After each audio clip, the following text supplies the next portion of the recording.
समीर एक ऐसा व्यक्ति जो मुंबई के अंदर टैक्सी चलाकर अपने परिवार को पाला करता। उसके परिवार में उसकी एक सुंदर छोटी सी बेटी और उसकी पत्नी, घर परिवार बड़े आराम से चल रहा होता है। और आज उसे एक बहुत बड़ी जिम्मेदारी दी गई थी कि शाम को एक विदेशी महिला क्लाइंट हमारे देश में आ रही है, उसे 7 बजे एयरपोर्ट से पिक करना है और फिर उसे ऑफिस में लेकर आना है। दोस्तों, यहाँ पर समीर भी तैयार हो जाता है और तैयार होने के बाद वो रास्ते से जाने लगता है। दोस्तों, तभी वहाँ पर मुंबई में बहुत तेज़ी के साथ बारिश हो जाती है और बारिश की वजह से उसे एक ऐसी बूढ़ी औरत दिखाई देती है, जिस बूढ़ी औरत को देखकर उसे लग रहा था कि ये तो मेरी माँ जैसी है। दोस्तों, जब उस बूढ़ी औरत को देखता है तो वो सर्दी से कांप रही होती है और वो ये कह रही थी कि मेरे सीने में बहुत तेज़ी के साथ दर्द हो रहा है, बेटा मुझे सिटी हॉस्पिटल पहुंचा दे।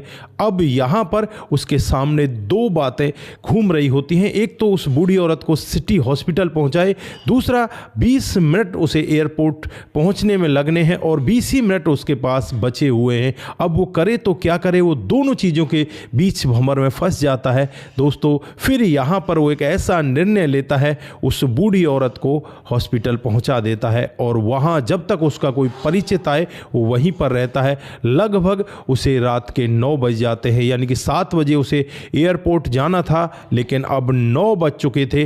अब वो करे तो क्या करे, वो बस किसी का फ़ोन नहीं उठा रहा था और लास्ट में वो एक फ़ोन उठाता है और उस फ़ोन पर उसे यही धमकी दी जाती है कि सुबह आकर तुम अपना हिसाब कर लेना। दोस्तों, वो घबराते हुए सुबह जब वहाँ पहुँचता है, उसके बाद जो उसके जीवन में होता है कभी किसी ने कल्पना भी नहीं की थी। वो यही सोच रहा था कि यार तूने ऐसा क्या बुरा कर्म कर दिया जो तुझे उसका इतना अच्छा परिणाम मिल रहा है। वो लास्ट तक सुनना चाहते हैं तो वीडियो को जरा सा भी स्किप ना करें। ये कहानी आपको कुछ ना कुछ जरूर सिखा कर जाएगी। नमस्कार, जय हिंद। आप देख रहे हैं APH न्यूज राहुल रावत के साथ। दोस्तों, आज मैं जो कहानी आप लोगों को बताने जा रहा हूँ ये मुंबई शहर की कहानी है। जो मुंबई शहर है ना तो दिन को रुकता है ना रात को थमता है। 24 घंटे यहाँ पर लोग बाग इधर उधर अपने कामकाज को करते रहते हैं। इसी भागदौड़ भरे जीवन में एक व्यक्ति होता है जिसका नाम होता है समीर, जो अपनी बेटी डॉली जिसकी उम्र 2.5 साल होती है, अपनी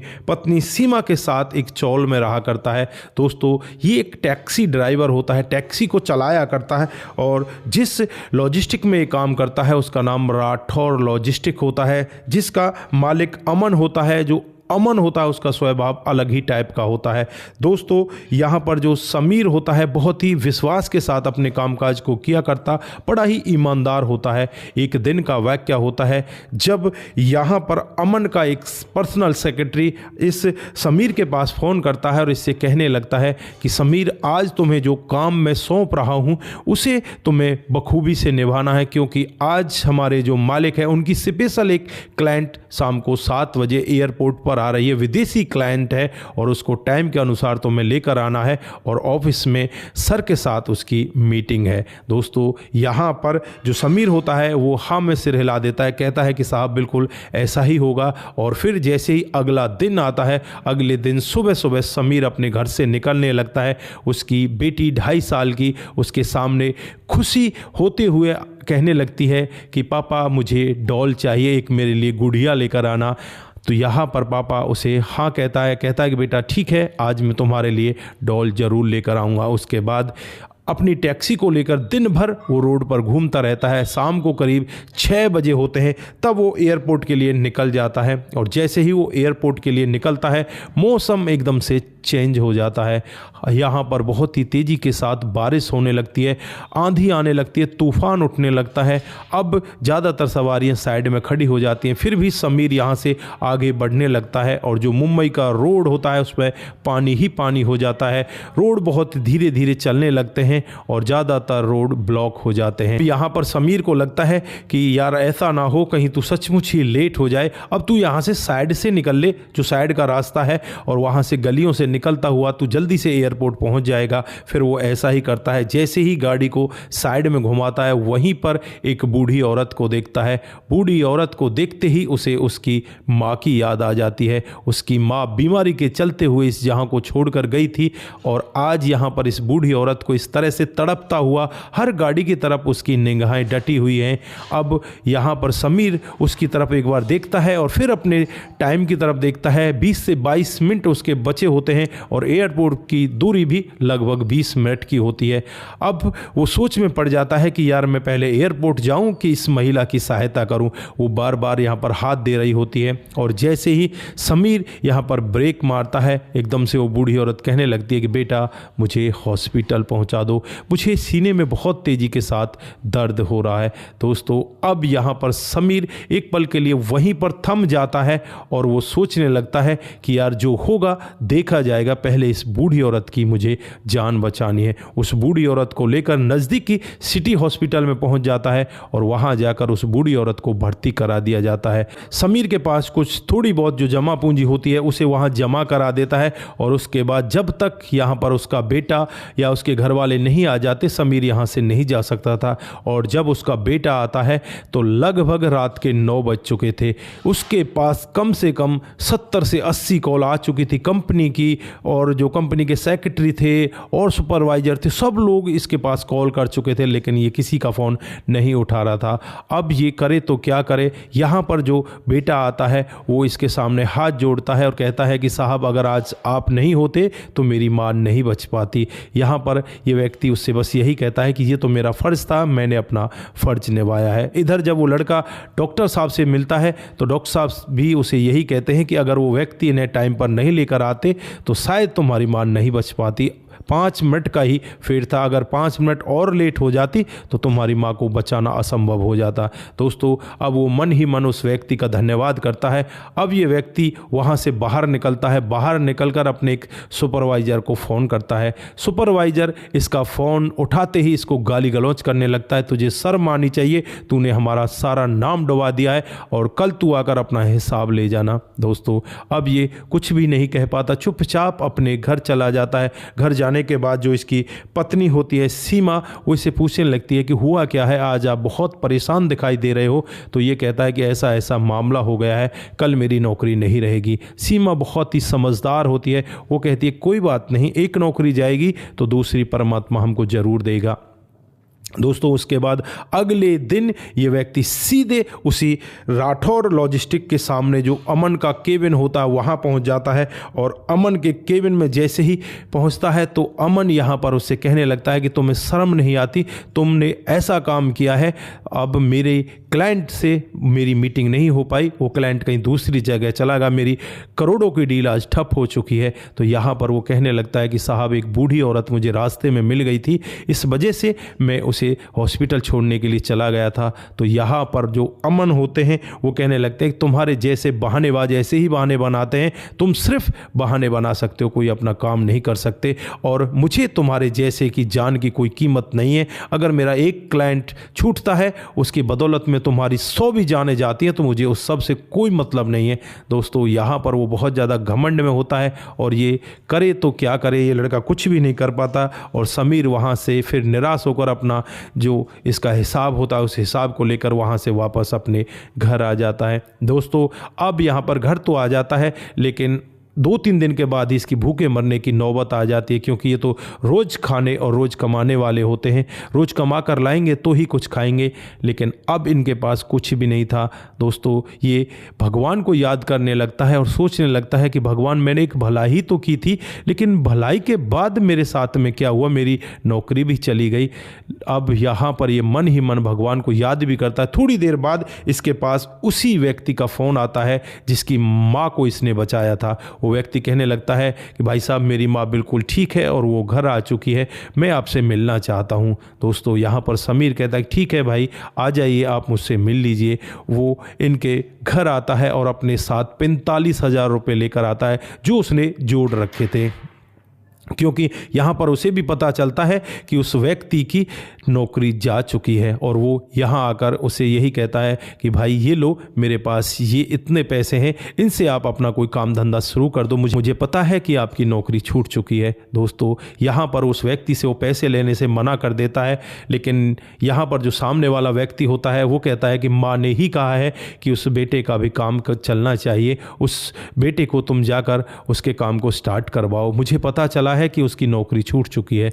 तो यहाँ पर माँ का आशीर्वाद समझकर उन पैसों को वो रख लेता है। उसके बाद कुछ पैसे उसके पास भी होते हैं और एक पुरानी टैक्सी वो ले लेता है। टैक्सी पर अपना नाम लिखाता है, समीर ट्रांसपोर्ट, आपका सामान हमारी जिम्मेवारी। दोस्तों, ऐसा लिखाता है, लेकिन कई दिन इसी तरह से बीत जाते हैं, उसे कोई काम नहीं मिलता। मुंबई की सड़कों पर वो इसी तरह से भागता रहता है और वो हर दिन खाली हाथ अपने घर आ जाता है।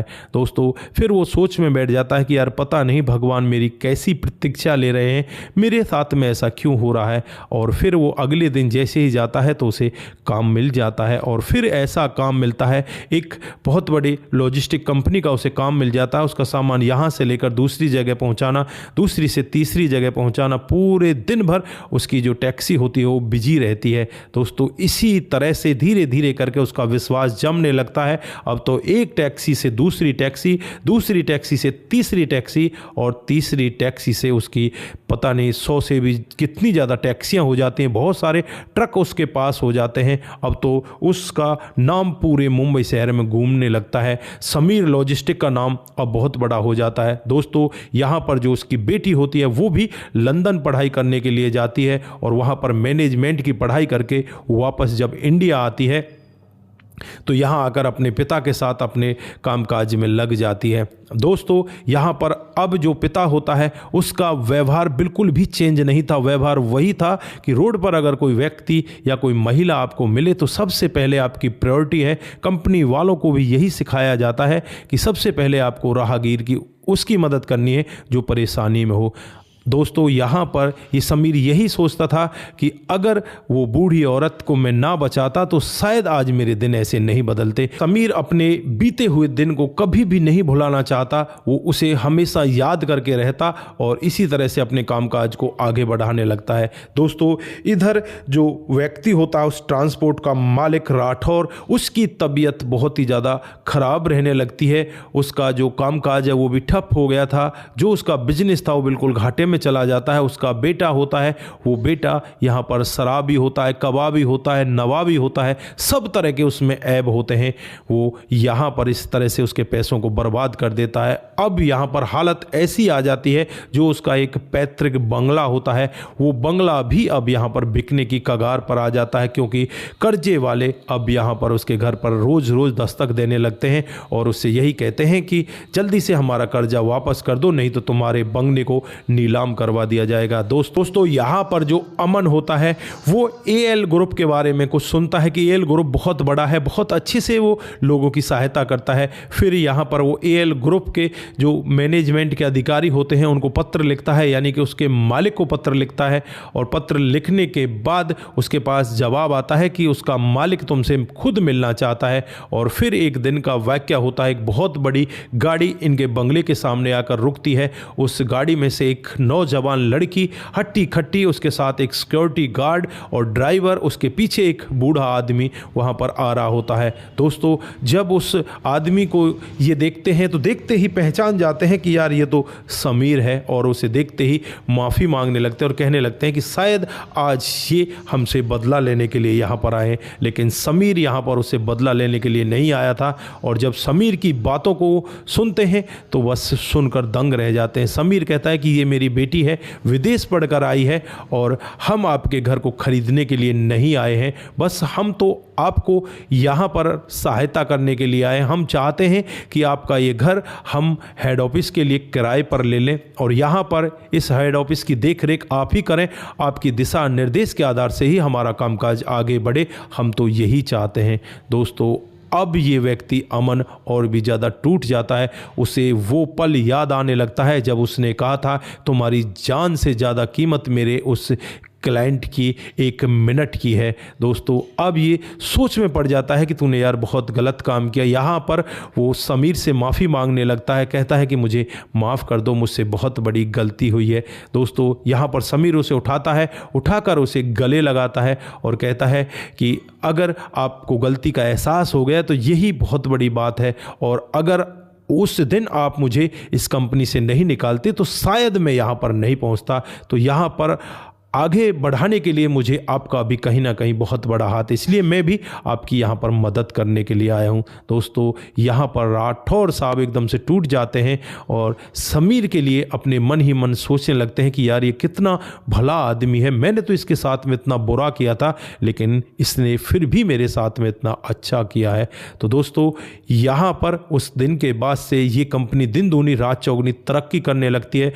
राठौर साहब का जो तजुर्बा होता है वो यहाँ पर काम करने लगता है और समीर की मेहनत और उसकी लगन से ये कंपनी बहुत आगे बढ़ जाती है। तो दोस्तों ये रही आज की एक छोटी सी कहानी। इस कहानी से हमें यही शिक्षा मिलती है, हम जैसा बीज बोते हैं वैसा ही हमें फल मिलता है। यहाँ पर जो राठौर साहब होते हैं बहुत ही क्रूर टाइप के व्यक्ति होते हैं, उन्हें सिर्फ अपना काम ही दिखाई देता था, लेकिन दूसरी तरफ समीर जो यहाँ पर एक बहुत ही नेक दिल इंसान होता है, जो लोगों को उनकी मदद करने में अपना फ़ायदा समझता है, वो ये चाहता है कि लोगों की मदद जिस तरह से हो सके हमें उस तरह से उनकी मदद करनी चाहिए। तो दोस्तों ये रही आज की छोटी सी कहानी। आप लोगों को कैसी लगी? अगर आपको जरा सी भी प्रभावित करती है, जरा सी भी अच्छी लगती है तो दोस्तों के साथ ज़रूर शेयर करके जाएं।